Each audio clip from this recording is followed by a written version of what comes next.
Salut les amis, c'est Skywalker. On se retrouve aujourd'hui pour une petite vidéo très simple. Du coup, effectivement, Grand Prix du Canada. Alors, tout de suite, on va arrêter le suspense, hein. Grosse hype. Alors attendez, parce que du coup, la vidéo est pas extraordinaire. Les aléas du direct. Les aléas du direct. Hop là. Voilà, c'est mieux comme ça, vous me verrez un peu mieux. Donc ouais, grosse hype. Bah désolé. Ah, gros freinage aussi. Grosse hype du coup sur le Grand Prix. On a frôlé la pole avec Alpine et un Alonso, mais revigoré, un Alonso qu'on n'avait pas vu depuis 10 ans comme ça. Et donc ouais, donc ça fait vraiment plaisir, ça fait du bien, c'est tout ce que vous voulez, mais en tout cas c'est vraiment top. Et puis et ben, il faut se dire que quand même les Alpines tournent bien, marchent bien sur un circuit quand même qui est réputé quand même pour avoir quand même pas mal de vitesse. Donc ouais, gros point positif pour Alpine. Après on va pas se le cacher, ça s'est pas transformé dans les faits lors du Grand Prix. Et à l'heure où je fais cette vidéo, on a reçu aussi l'information comme quoi Alonso pardon, avait écopé d'une pénalité du coup directement à l'issue du Grand Prix, parce que il a du coup gêné, je crois de mémoire, un autre pilote. Donc il a écopé de 2 places de pénalité, donc il finit 9e. On se retrouve avec un Ocon 6e et un Alonso 9e. Mais malgré tout, gros point positif pour Alpine, qui quand même récupère quelques points. Et ça c'est plutôt pas mal. Parce que ça fait du bien quand même de récupérer des points. C'est des points importants. Chaque point compte. Ils sont quatrième force du championnat, donc meilleur des autres. Enfin non, je crois qu'ils récupèrent, pardon, ils sont à 4 points de McLaren qui a fait un 0 pointé. Donc voilà, ils vont essayer de récupérer la 4e place, donc en ligne de mire c'est ça. Et ouais, donc c'est que du positif, que du bon. Et puis bah voilà, Alpine se débrouille plutôt pas mal. Maintenant ils ont un bon moteur. Encore une fois, il faut qu'ils concrétisent en fait avec la voiture. Il faut qu'ils améliorent la voiture, hein. On se le cache pas, hein. Ils ont une belle voiture, mais la base est solide. Maintenant il faut complètement améliorer au quotidien la voiture pour justement la rendre à la fois fiable, la rendre à la fois rapide en course. C'est pas tout d'avoir un bon moteur, mais il faut le rendre aussi très rapide en course. Donc voilà, il faut qu'ils améliorent quand même pas mal de choses là-dessus. Et puis donc un podium assez quelque part assez déstabilisant. Verstappen, Sainz, Hamilton. Voilà, ça parle de lui-même, hein. Le podium parle de lui-même.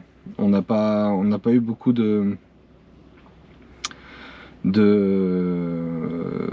on a quand même un podium qui est pas classique. Verstappen premier, donc ça oui, on s'y attendait. On s'attendait à ce que les Red Bull performent sur le Grand Prix, parce qu'ils sont dans une forme olympique ces derniers temps. Donc par contre voilà, il y a quand même des petites alertes, hein. Perez a quand même fait une sortie de piste en qualif et du coup a abandonné sur problème moteur. Donc tout n'est pas forcément parfait chez Red Bull non plus. Sainz s'est battu jusqu'au bout. Il aurait pu gagner la course si ça s'est joué sur 200 mètres, hein. Ça s'est joué sur 200 mètres dans le dernier tour, donc bon voilà. il a perdu la course à cause, on va dire, du manque de DRS.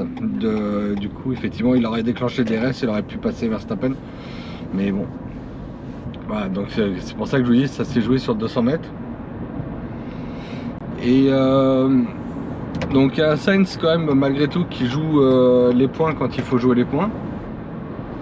Ça, c'est très très bien.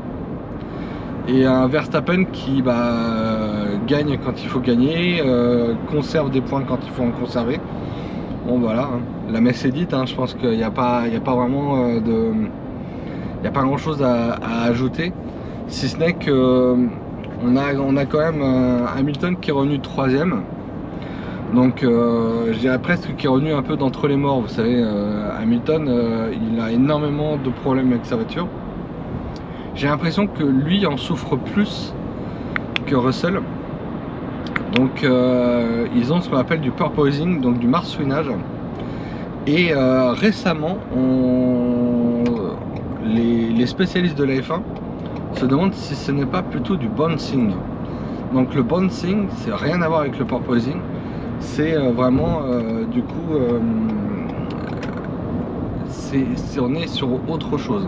Je crois que je vous l'ai dit lors de la dernière vidéo, donc on retour très rapide. Le bouncing, en fait, c'est les aspérités de la course qui font que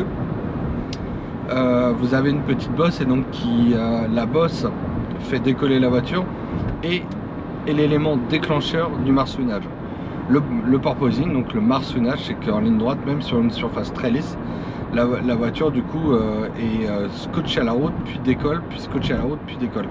Ce qui fait cet effet de marsouin, donc, comme qui nage dans l'eau, donc sous forme de vague, et qui fait que le pilote a la tête qui on a l'impression que, vous savez, c'est comme les jeux qu'on avait avant où on tapait sur c'était des castors, je crois, ou des taupes qui sortaient la tête des trous, donc c'est un peu ça.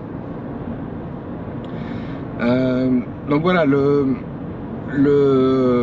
plus gros point noir, c'est que Hamilton, enfin Mercedes n'a pas encore résolu ce problème, mais ils sont en train de plancher dessus, ils sont en train de travailler dessus. La FIA aussi met son grain de sel là-dedans pour essayer de résoudre le problème. On est sur une génération quand même de voitures qui est toute neuve, donc voilà, qui n'a pas beaucoup de recul par rapport à tout ça. Mais malgré tout, voilà, ils sont prêts, ils sont prêts à améliorer la voiture. La FIA est prête à aussi modifier la réglementation pour essayer d'améliorer les choses. Bon, ça va pas plaire à tout le monde parce qu'il y en a qui s'en sortent mieux que d'autres, qui ont fait des concessions. En fait, il n'y a rien d'extraordinaire. Il ne faut pas repenser le concept complet de la voiture. Le marsouinage, en fait, peut se régler très facilement en rehaussant la garde au sol. Vous rehaussez la garde au sol, vous êtes déjà sur quelque chose de beaucoup plus safe en termes de comportement, et donc beaucoup moins de marsouinage. Et ça, en fait, je suis pas sûr que toutes les équipes soient prêtes à le faire. Donc on verra bien. Mais si on peut se dire quelque chose, c'est que la FIA s'en préoccupe, a l'air d'être concernée. Les équipes n'ont pas l'air non plus de trop râler par rapport à ça. Maintenant, on voit bien ce qui fait la différence en fait au sein de la même écurie, c'est la manière de régler la voiture.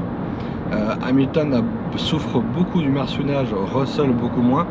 Ça prouve bien que Hamilton aime beaucoup avoir une voiture vraiment très très proche du sol. Donc c'est inhérent à son style de pilotage. Est-ce qu'il va changer son style? Je ne sais pas. En tout cas, toujours est-il que voilà, ils ont quand même réussi il a quand même réussi à faire 3ème, beau podium. Et puis on verra bien pour la suite. Dernière chose du coup pour parler du Grand Prix du Canada, on y a cru, on s'est dit l'histoire est belle. Un Mick Schumacher qui partait en 6ème position. Et malheureusement ça s'est pas concrétisé dans les faits, hein, comme un peu pour Alpine, là aussi As souffre de problèmes de fiabilité. On y a cru quand même, mais pas suffisamment. Donc voilà, petit point où on aurait pu avoir un Mick Schumacher enfin dans les points qui faisait taire les rumeurs. Mais en tout cas, As lui avait demandé de passer un step, d'aller chercher un peu plus de performance, c'est ce qu'il a fait. Donc il répond présent et il a il est légitime en F1 pour moi. Il n'y a rien à dire là-dessus. Voilà, c'était tout pour ce Grand Prix du Canada qui malgré tout offre certaines promesses, mais on aime bien nos amis canadiens. On a eu un gros déluge sur les premiers temps, enfin sur la journée surtout de vendredi. Donc a priori nos amis canadiens étaient un peu sous l'eau. C'est ce qui nous est arrivé à nous ici en région parisienne, hein. Ici ça a pas mal, il y a eu pas mal d'orages cette nuit, d'où ma tête un peu déterrée. On a l'impression que j'ai fait la fête toute la nuit. Non, c'est parce qu'il y a eu des orages une bonne partie de la nuit, donc tu dors pas serein. Mais du coup on attaque le lundi matin toujours bien comme il faut. Je suis pas pris de café encore, c'est peut-être ça aussi. Voilà pour tout ce que je peux vous dire sur ce Grand Prix. Petite vidéo simple. On se retrouve très bientôt, donc a priori dans 15 jours pour un nouvel épisode. Peut-être un petit peu avant. Le calendrier va peut-être nous permettre de nous retrouver un tout petit peu avant pour de nouvelles choses. Il y a plein de vidéos que j'aimerais vous présenter. J'ai du stock de vidéos que j'ai pas encore trouvé le moment de vous les présenter, qui changent un petit peu de l'ordinaire. Et puis on a une grosse actu dans quelques semaines, enfin dans une grosse semaine maintenant, un peu plus de 10 jours. On a F1 22. Donc que je pourrais vous faire découvrir puisque je l'ai précommandé. Je n'ai pas de version bêta testeur parce que je n'ai pas assez d'abonnés pour pouvoir. Donc si vous voulez que je vous fasse des bêta tests en avant-première, et surtout abonnez-vous à la chaîne, n'hésitez surtout pas. Et oui, on va essayer de faire quand même quelque chose là-dessus, de faire des petites vidéos, au moins pour vous faire découvrir les nouveautés. Il y a la VR qu'on pourra certainement tester. Donc voilà, beaucoup de petites nouveautés. Et puis on se retrouve très bientôt. Il y a un peu de matériel qui va arriver. Il y a d'autres vidéos qui vont changer et que j'essaierai d'ailleurs de vous en faire d'autres par rapport à ça. Donc voilà, un peu d'actu dans les prochains jours, dans les prochaines semaines. Et puis je vous dis à très bientôt pour de nouvelles aventures. Ciao ciao.